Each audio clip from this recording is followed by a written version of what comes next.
నమస్తే సార్.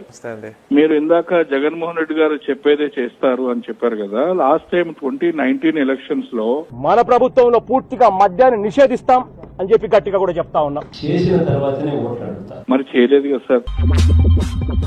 తర్వాత ప్రభుత్వం అధికారంలోకి వచ్చిన తర్వాత మెగా డిఎస్సీ పెడతామని చెప్పి ప్రతి పిల్లాడికి చెప్తా ఉన్నా. మరి చేయలేదు కదా సార్.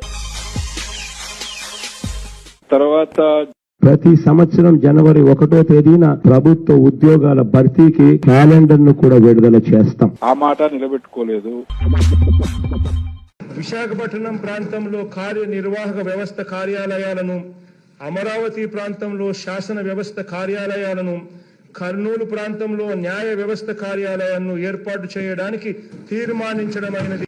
3 రాజధానులు అని చెప్పేసి డెవలప్మెంట్ చేస్తా అని చెప్పారు. ఆ మాట నిలబెట్టుకోలేదు. అప్పుడు అమరావతిలో ఇల్లు కట్టుకుంటున్నాను, విజయవాడలో క్యాపిటల్ సిటీని పెట్టడం మనస్ఫూర్తిగా మేము ఆహ్వానిస్తున్నాం.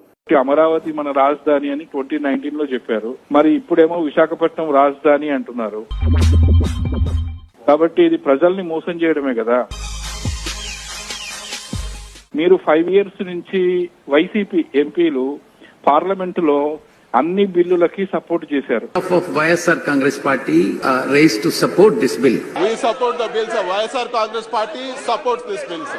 మరి పోలవరం ఏమైందో తెలియదు, స్పెషల్ స్టేటస్ ఏమైందో తెలియదు. కాబట్టి ఇప్పుడు మీకు ఓటేస్తే మీరు పార్లమెంటులో బిల్లులు సపోర్ట్ చేస్తారు కానీ పని జరగదు. కాబట్టి వేస్ట్ కదా. మీకు ఓటేస్తే వేస్ట్ అయిపోతుంది ఓటు.